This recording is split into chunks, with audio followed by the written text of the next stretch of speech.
우리가 지난주에 무신론 라벨링을 제가 한번 해봤습니다. 1단계, 2단계, 3단계.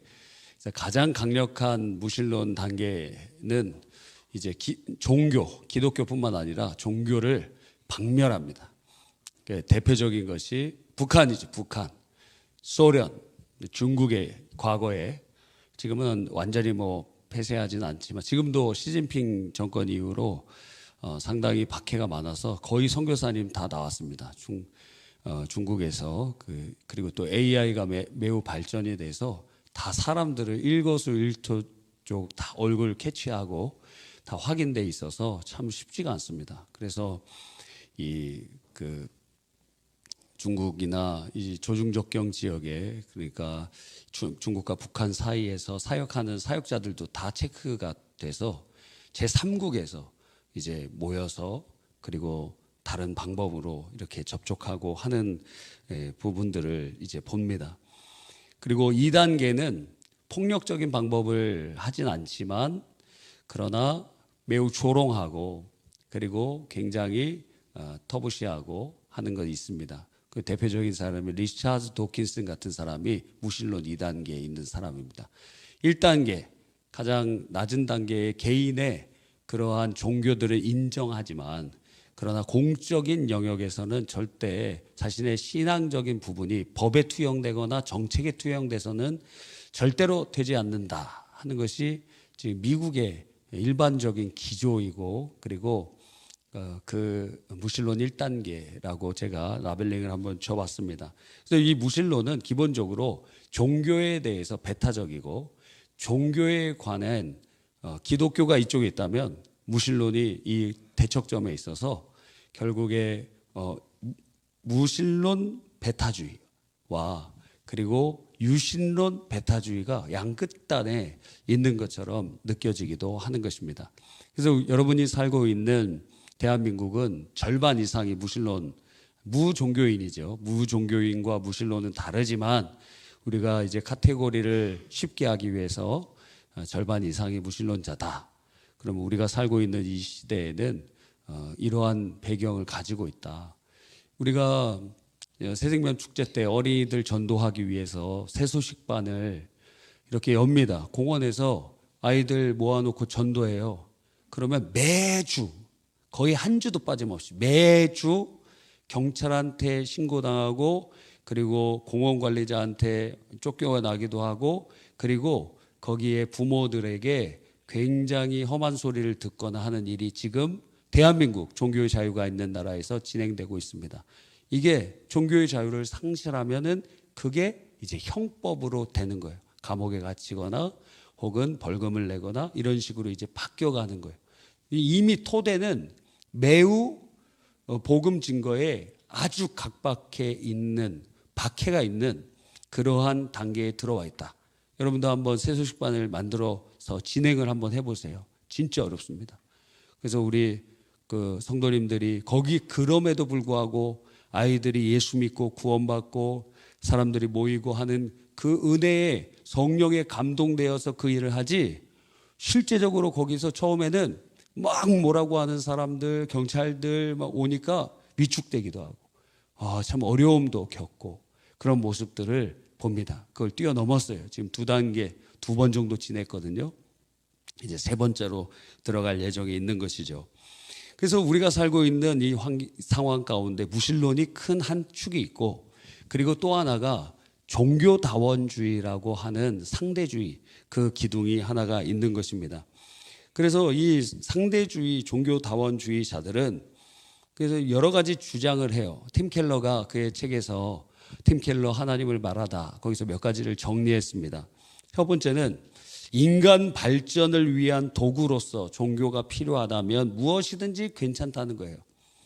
인간 발전을 위해. 왜? 인문학의 최고봉이 무엇입니까? 종교잖아요.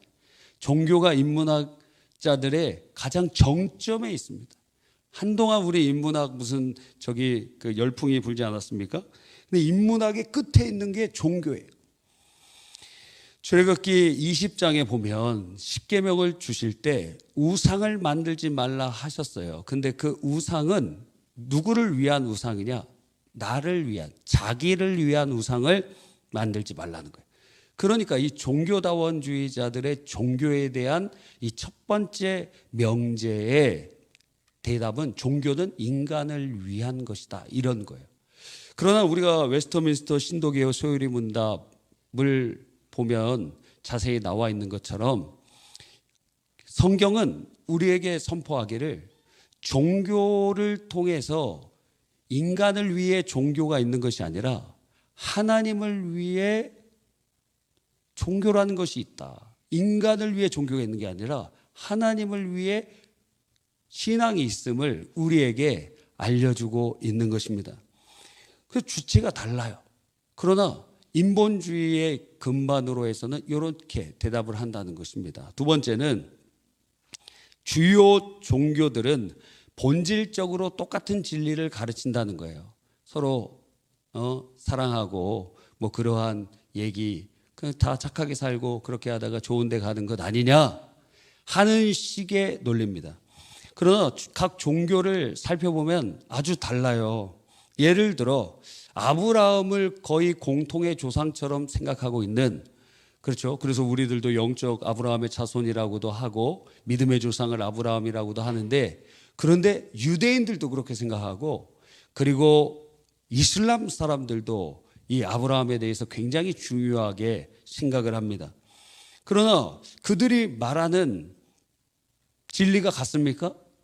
우리는 예수 그리스도를 유일하게 통하여 구원받는다고 하지만, 그러나 무슬림들은 예수 그리스도를 통해서 구원받는다는 게 행위 구원론이고, 그리고 유대인들도 그들은 예수님을 영접하지 않는 것을 봅니다. 진리가 달라요. 하나님을 말하는 종교들이 굉장히 많이 있습니다. 이러한 유대교나 혹은 무슬림 제외하고도 안상홍 증인에도 하나님 얘기합니다. 그들 예수님 찬양, 거기다 안상홍 찬양, 안상홍, 왜? 안상홍이 하나님이니까. 거기 안상홍, 근데 하나님이 죽었어요. 그래갖고 그 부인이 하나님이 됐습니다. 그래서 어머니 하나님이라고 하는 거예요. 어머니 하나님. 요즘에는 여성들이 다 종교계에도 헤드에 올라가 있어요. 통일교회 수장도 한학자라는 여성분이고, 그리고 이 안상홍 증인에도 헤드가 누구냐면 장길자라는 여자 하나님이고, 그리고 중국에서 들어온 전능신교라고 전능하신 하나님 교회라는 데가 또 따로 있어요. 여기 구로에 가보면은 본부가 있잖아요. 그러면 중국에서 막 살인사건도 일어나고 했던 거기도 교주가 여자 하나님이. 여러분이 잘못 치면은 유튜브 영상에 나오는 게 거의 요 두 가지가 안상홍 증인이나 전능신교의 그 영상들이 상당히 많이 올라오고 있는 것을 보게 됩니다. 그들 하나님을 얘기해요. 그럼 우리가 믿는 하나님이랑 똑같으냐? 그들은 안상홍이 하나님이고 장길자가 하나님이고 그 전능신교 교주가 하나님이고 달라요. 구원의 방법이 달라요. 불교는 어떻습니까? 불교랑 힌두교는 같습니까? 힌두교에서 불교가 나왔는데 근본적인 차이가 무엇이에요? 예? 그들은 무신론자예요. 불교는 지금 부처를 이렇게 섬긴다고 하지만 그거는 상당히 중간에 변질되고 그런 우상의 섬김이 나오고, 실제적으로 스님들은 도를 깨달아서 그러한 어떠한 그 열반에 니르바나에 이르는 것이에요. 그 이 힌두교는 수많은 카르마, 업과 그리고 그 윤회와 이런 것들을 통해서 사람들을 피지배 계층을 계속 종이 되도록 만드는 그러한 방침으로 종교, 힌두교를 사용하거든요. 수많은 사람들을 어떻게 지배해요? 아리아 종족들이 이 인도에 침입해 왔는데 자기들은 소수고 거기 있는 사람은 다수라 종교의 힘을 빌어서 그들을 다스리는데, 너희들 여기서 지금 살아있을 때 굉장히 어려움 당하고 있지만 여기서 열심히 살면 나중에 더 좋은 상위 카스트로 윤회할 수 있어. 그러니까 그 사람들을 종교를 가지고 사람들을 지배하는 통로로, 불만을 제거하는 통로로 사용했던 것입니다. 근데 그 중에 소국의 왕자였던 그 시다르타가 이거 너무 불합리해요. 자기가 어렸을 때부터 고행을 통해서 돌을 닦고 막 해보니까 그거 아닌 것 같아. 그래서 어떤 도전을 인사이트를 얻었는데 그것이 바로 깨달으면 열반에 오르면 그 윤회의 사슬을 끊고 이제는 새로운 깨달은 자 부처가 된다는 거예요. 그 깨달아서 아주 그런 위대한 존재가 될 수 있다라는 거예요. 윤회의 모든 것들을 끊고 그렇다는 거예요. 아주 혁명적이지 않습니까? 그래서 많은 사람들이 불교로 넘어가기도 하고 그런데 거기에는 어떤 신의 관념이 있는 게 아니에요. 그래서 무신론자예요. 사실은 깊이 불교를 연구해 보면 무신론이에요. 무신론. 그런데 그런 유신론과 무신론 또 수많은 종교의 진리가 다른데 이 종교다원주의자들은 본질적으로 똑같은 진리를 가르친다라고 호도하는 거예요. 세 번째, 종교자원주의자들은 저마다 모든 종교가 일부분을 보는 것이다. 예를 들어 코끼리를 보면은 자 힌두교에서는 발을 얘기하고 기독교에서는 코를 얘기하고 유대교에서는 귀를 얘기하고 또 불교에서는 뭘 얘기하고 큰 코끼리가 있는데 각각 종교에서 이 부분만 깨닫고 얘기하는 것이다. 전체를 보지 못하고 있는 것이다. 라고 종교다원주의자들이 얘기를 합니다. 이것은 누가 얘기할 수 있죠? 전체가 무엇인지를 아는 사람이 이 얘기를 할 수 있어요. 그런데 이 종교다원주의자들은 전체를 알지도 못하면서 잘못된 전제로 그렇게 종교를 이야기하는 거예요. 네 번째는 종교다원주의자들은 종교의 믿음이라는 것은 이게 지역적이고 문화적이고 역사적인 조건에 굉장히 영향받는 것 아닙니까? 유럽의 중세시대 때 태어나면 기독교인이고 북아프리카에 태어났으면 무슬림이고 저기 중국에 태어났으면 불교 신자 그렇게 되지 않았을까요? 지역과 문화의 절대적인 영향을 받는 것 아니냐 그렇게 그 종교에 대해서 종교다원주의자들이 얘기를 합니다. 그러나 우리들은 얘기할 수 있죠. 그러면 이렇게 대답을 할 수 있는 거예요. 신앙과 관련된 주장이 반드시 역사적인 제한을 받는다면 지금 종교다원주의자들이 주장하는 주장도 문화적이고 역사적인 조건에 심하게 영향을 받은 질문 아니냐, 주장 아니냐 이렇게 역으로 질문해 볼 수 있습니다.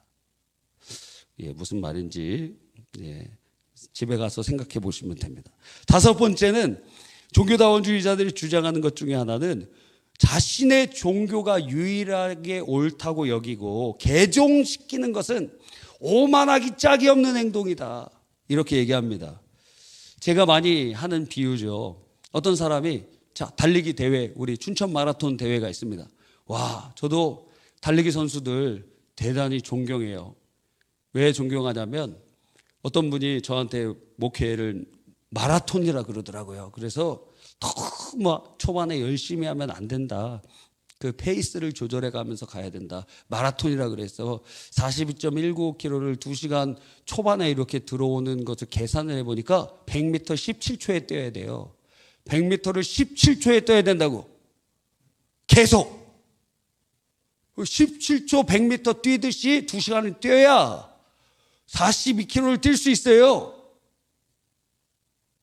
지금 17초 100m에 들어오시는 분, 남자분들은 들어오시는 분들 간혹 있을지 모릅니다. 근데 또 재보세요. 상당히 쉽지 않습니다.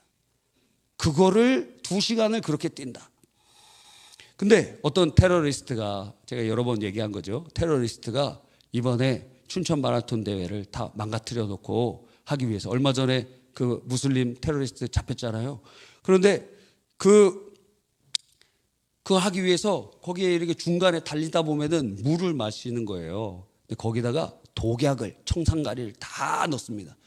100개의 컵에 다 넣는데 나중에 약이 다 떨어져 갖고 한 개는 못 넣었어. 99개는 독약이 들어서 먹으면 죽습니다. 봤어요, 내가. 그리고 마지막 하나는 안 들어가 있어요. 그런데 제가 종교다원주의자면 이런 겁니다. 여기 물이 있으니까 아무거나 마셔도 괜찮습니다. 물은 물인데 독국물이에요. 먹을 수 있는 거 하나밖에 없어요. 근데 만약에 아무거나 먹으라고 하면 이것은 살인 방조자가 되거나 어쩌면 동참죄에 들어갈 수 있지 않겠어요? 그럼 내가 알아. 그러면 99개를 못 먹게 하고 한 개, 여기 있는 독이 들어있지 않은 것만, 이것만 먹어야 된다고 얘기해야 되지 않겠습니까? 여러분, 그러니까 자기 종교가 유일하게 옳다고 여긴다는 것, 기독교가 왜 배타성을 가지고 있느냐? 바로 이러한 이유 때문이라는 것입니다. 그래서 어떤 사람들은 이 하나님의 선교라는 것을 변질시켜 갖고 이렇게 적용해요. 하나님의 선교라는 것은 선교의 주체가 하나님이시고, 그래서 하나님이 역사하신다는 거예요.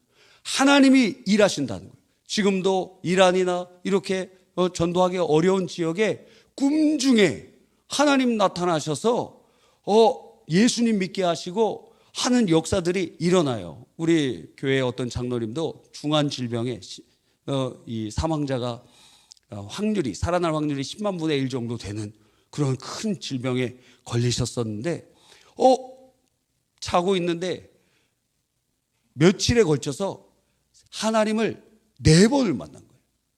주의 음성을 듣고 그런 꿈을 꾸고 확신을 갖고 병에서 고침을 받고 지금까지 살아계시는 것을 보게 되는 것입니다.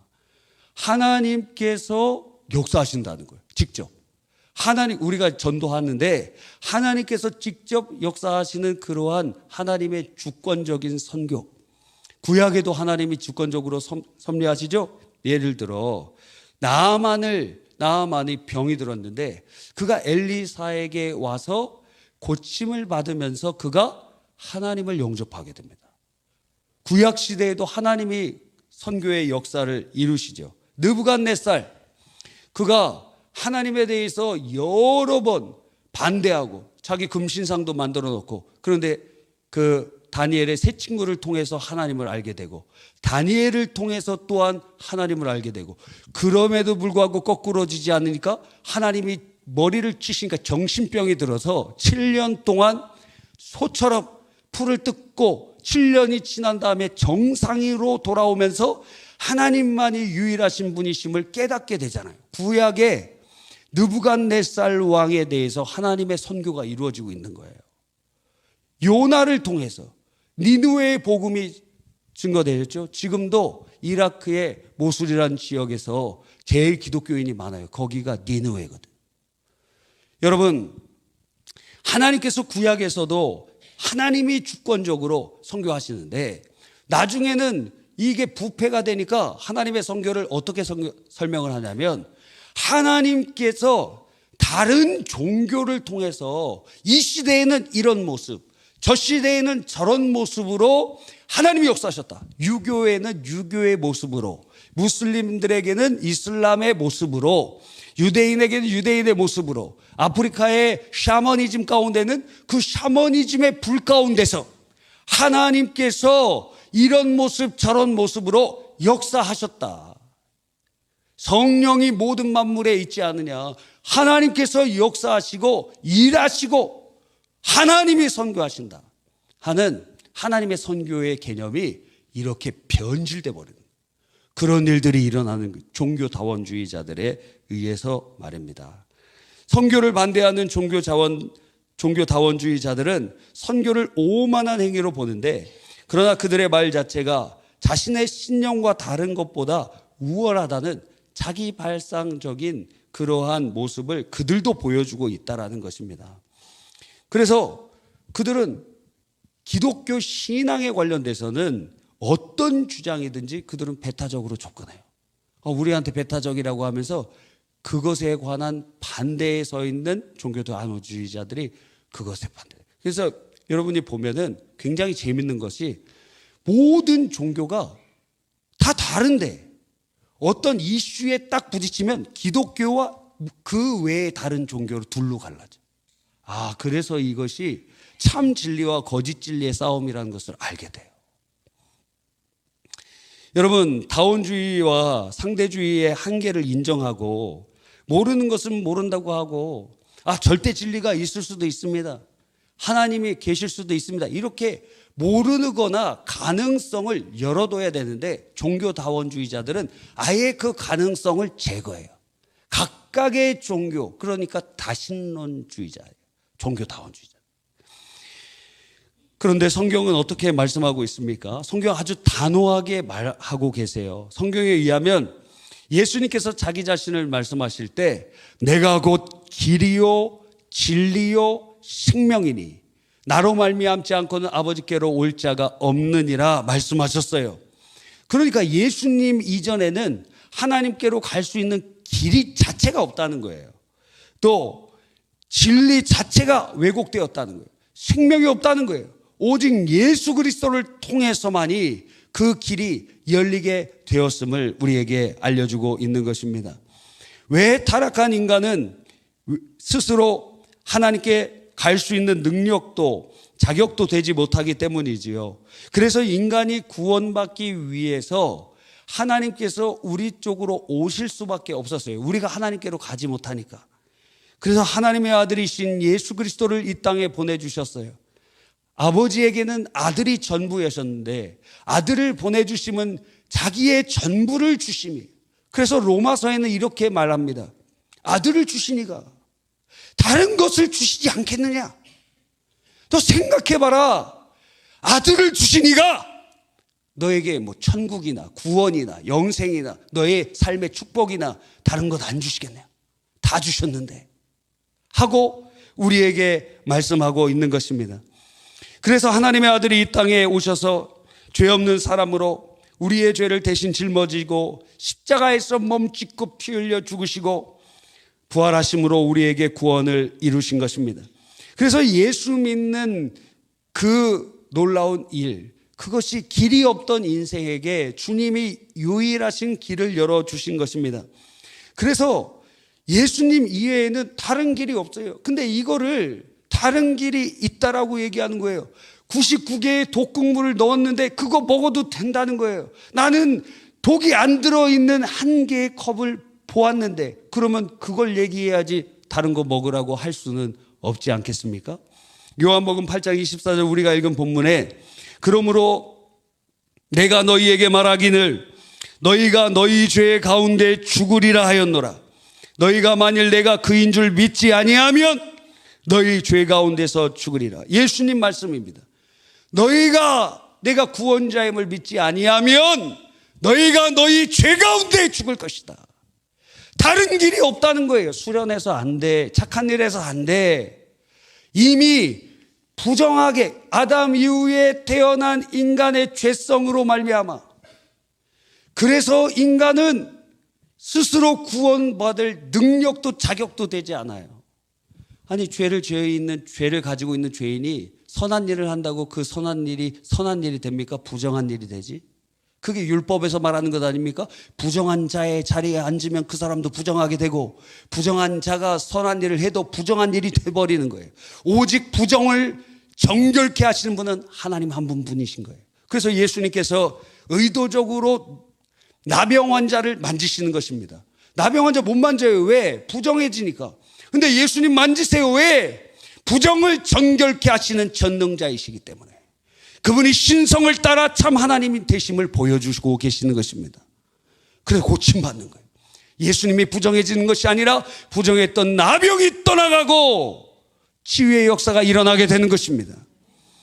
예수 그리스도.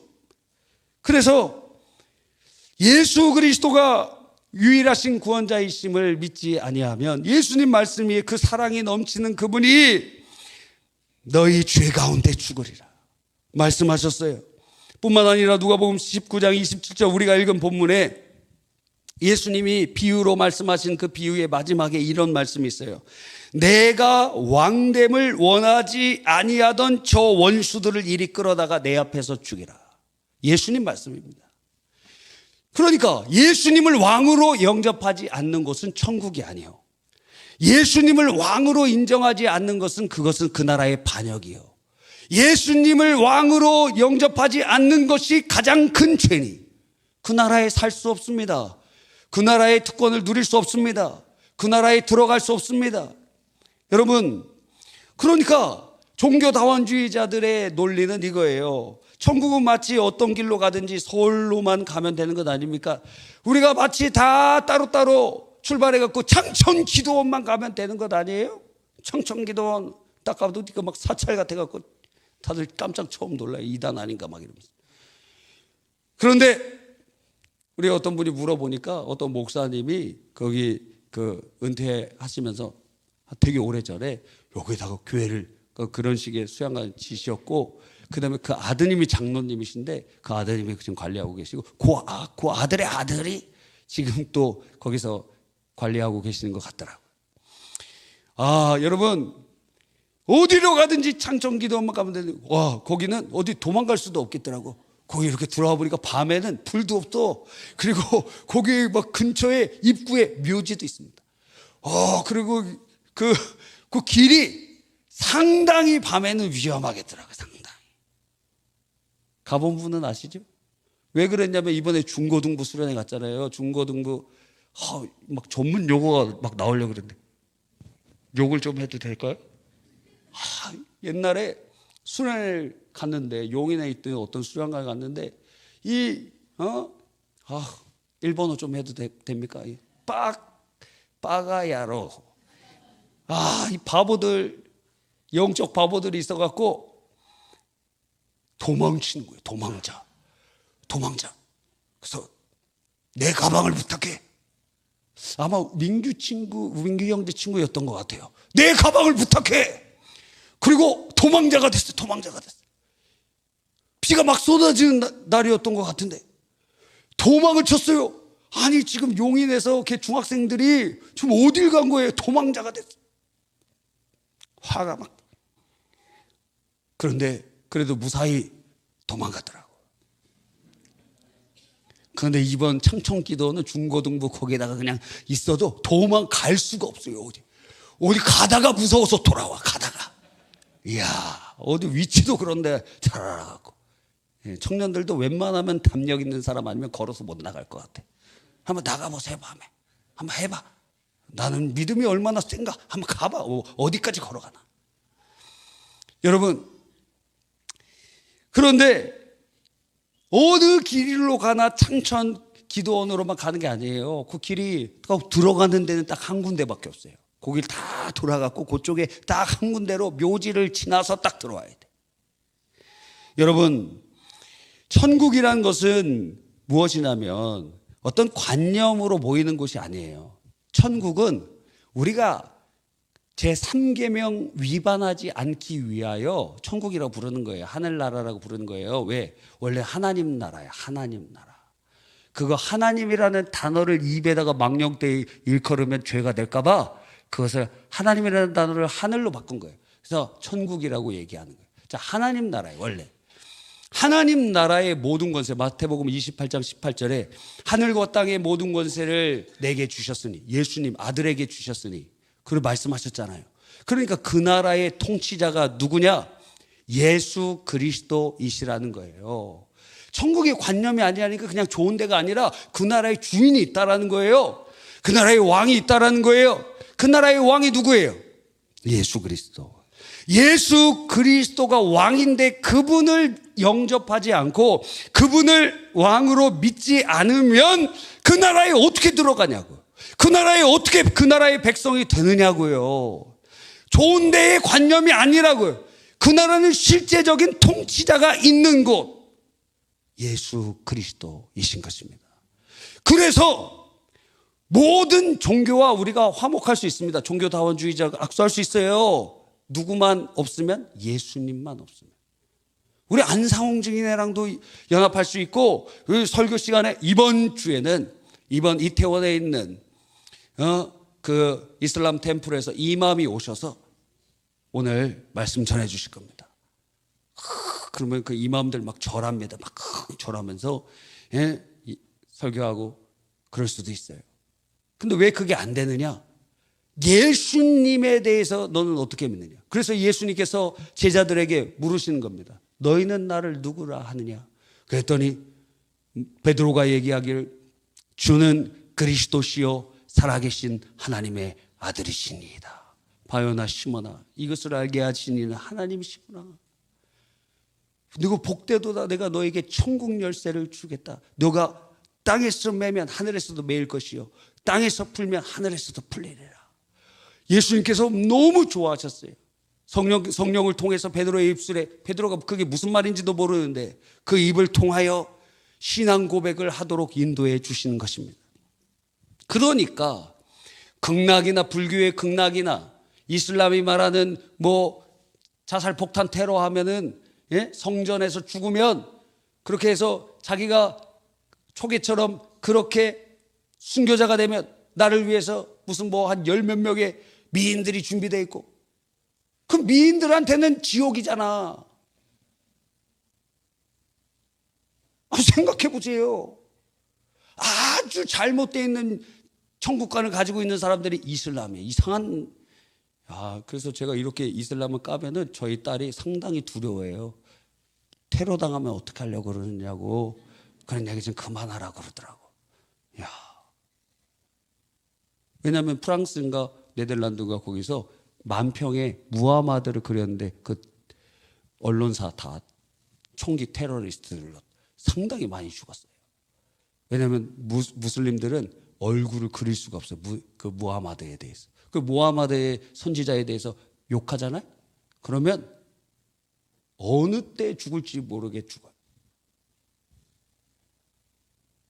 그래서 저희 딸이 저를 생각하면서 그런 얘기 좀 하지 말라 그래. 근데 아닌 건 아니잖아. 아닌 건 아니잖아요. 맞아요, 틀려요? 가서 여러분 직장에서 이슬람교 사람한테 우리 교회 목사님 설교 좀 들어봐, 그런 얘기는 하지 말고 예수님만 저한테, 예수님만. 아시겠죠? 그리고 그 나라의 왕이 예수님이시라는 거예요. 그래서 우리가 두 번째 읽은 본문에 내가 그 나라의 왕됨을 받아들이지 않는 자 끌어와라. 사형. 예수님 말씀이에요. 여러분, 그러니까 거긴 관념이 아니에요.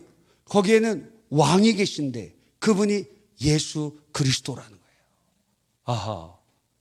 그러니까 극락 가는 곳, 뭐 다른 곳에서 가는 천국, 이슬람에서 가는 쪽 달라. 왜? 그럼 그 나라의 왕이 누구시냐 물어보는 거예요. 너희의 그곳에 다스리시는 분이 누구시냐? 예수님이 성령으로 우리 안에 우리를 다스리면 우리 마음이 천국이 되는 거예요.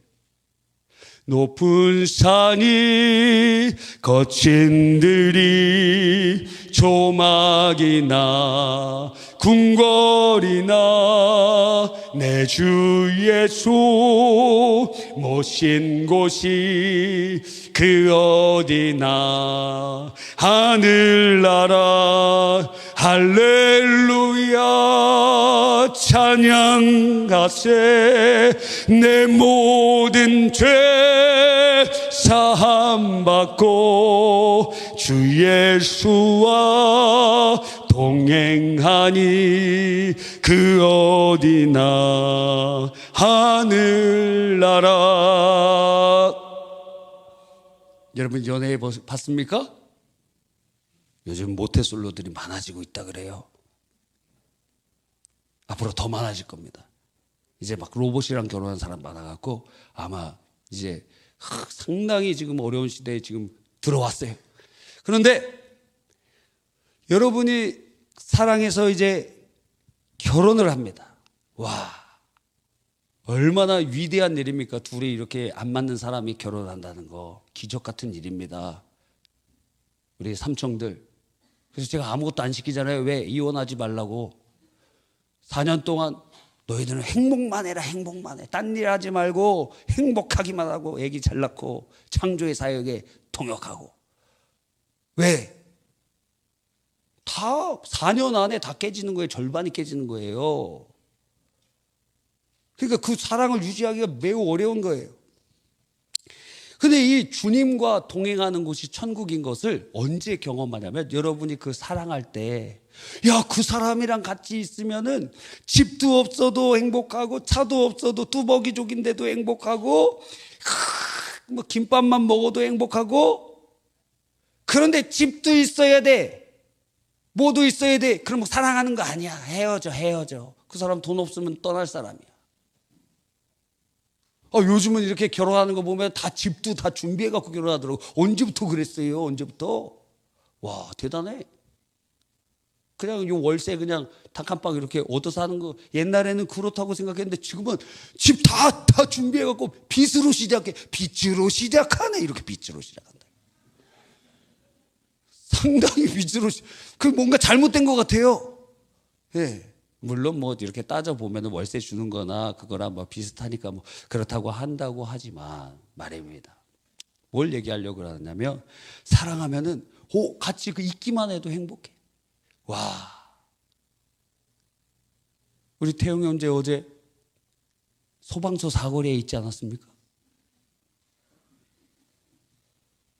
수연자매랑 그리고 거기에 가족 2명이 더 있었죠. 제가 바로 그 등 뒤에 있었어요. 그 등 뒤에 있었는데 못 알아봐. 눈이 가려지니까 바로 1m, 2m 그 사이에 있었다니까요. 왜? 사랑하는 사람이 옆에 있으니까. 안 보여요. 저까지 게 뭐 보이겠습니까? 저도 옆에 제가 사랑하는 사람이랑 같이 있었어요. 제 아내랑 같이 걸어가고 있었어요. 그래서 뒤에서 눈치챌까봐 뒤에서 이렇게 사진 인증사 찍어놨어. 제가 이렇게 하고 제 얼굴이랑 제 아내 있고 여기 뒤에 여러분 나오도록 이렇게 인증샷 해놨다. 그 사랑하면 어디든지 행복해요. 그게 천국의 천국. 그거를 통해서 주님이 함께 하신 곳이 천국임을 알려주시는 거예요. 우리의 그렇게 사랑하는 마음은 사실상 주님 섬기는 것을 배우는 연습장이에요. 그래서 그렇게 한 사람을 끝까지 사랑하는 그 훈련을 통해서 일양 미쁘신 주님만을 내가 섬기겠다는 것을 훈련하는 거예요. 저도 결혼할 때 뭐가 굉장히 걱정된다 그랬어요. 한 여자랑 내가 같이 살 수 있을까? 사실 제 이상형은 아니었거든.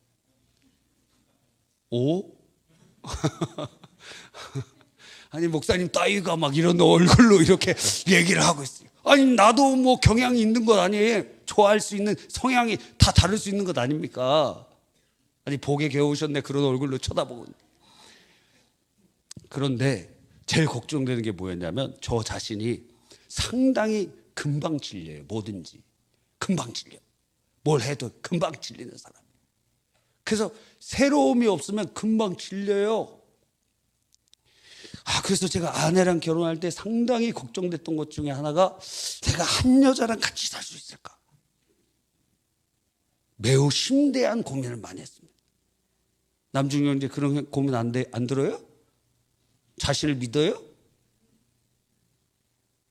믿는 얼굴인데 상당히 위험한 사람이에요. 내가 안 믿어지더라고.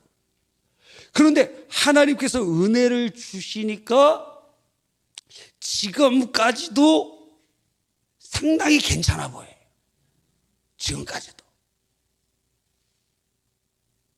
하나님이 은혜를 주시니까. 주님이 함께 계신 곳이 천국이라고요. 주님이 없으면 거긴 천국이 아니에요. 예수님이 안 계시면 천국이 아니에요. 다 있는데 삭개오가 세리장, 세무서장입니다. 다 있어요. 돈도 있고 권력도 있고 다 있어. 그런데 명절에 성전에 못 올라가. 죄인이라고 손가락질하니까요. 어렸을 때 부모님 손에 이끌려서 교회 갔던 생각나는데 못 가요. 그 예수님이 찾아오셔서 삭개오야 데려와. 내가 오늘 내 집에 유하여야겠다. 그곳에 천국이 임한 것입니다.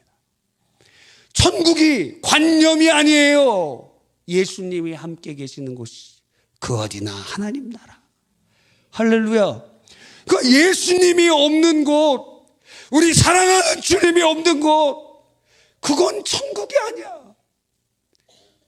그래서 우리 기독교가 참 진리이면서 유일한 배타성을 주장하는 것은 우리의 사랑의 유일한 대상 예수 그리스도밖에 없다는 거예요. 내가 다른 것을 사랑하지 않는다. 그러니까 주님만을 사랑하고 나니까 다른 것이 보이지 않아요. 그게 천국이. 그런데 나 예수님도 좋고 나 다른 신도 좋아. 그 말은 뭐냐면 제가 예전에도 얘기했잖아요. 야, 제가 이렇게 결혼하고 부산에도 부인이 한 명 있고, 광주에도, 파주에도, 저희 주문진에도. 야, 되겠어요? 되겠냐고. 우리 주니층에서 그렇게 말씀해. 안 되죠. 당연히 안 되지. 예? 주리를 틀어야지. 사랑하는 것은 독점하고 싶거든. 오직 주님만 사랑하거든. 배타성은 사랑과도 아주 직결되어 있어요. 그래서 예수님께서 말씀하시기를, 하나님께서 출애굽기에 말씀하시기를, 나는 질투다. 내 이름이 질투다. 질투. 너를 질투한다. 너가 나만 보기를 원해. 너가 나만 사랑하기를 원해. 그래서 제가 기도했어요. 배우자 기도할 때 1번이 뭐냐면, 하나님, 제 아내 될 사람은 저보다 하나님을 사랑하는 사람이길 원합니다. 1번. 두 번째는 저만 사랑하길 원합니다. 응답받았어요. 상당히 힘들 때도 있어요. 그런데 감사해. 왜? 하나님도 나를 독점하고 싶어 하세요. 하나님도 여러분을 독점하고 싶어 하세요. 하나님도 내가 너만. 우리도 주님만. 천국이 뭐예요? 그 주님과 함께 있는 곳이. 근데 그 주님이 없다? 그냥 그 주님이 없고 그냥 행복한 곳이야. 근데 거기 행복한 곳이 않아. 예수님 안 계시니까. 집 넓고 삭개오가 그렇게 넓은 집에서 혼자서 있는데 행복하지 않아. 그런데 주님이 삭개오야 내려오라. 그곳이 천국이 되는 것입니다. 여러분, 그러니까 기독교의 배타성은 이 주님과의 사랑의 독점성과 연결되어 있어요.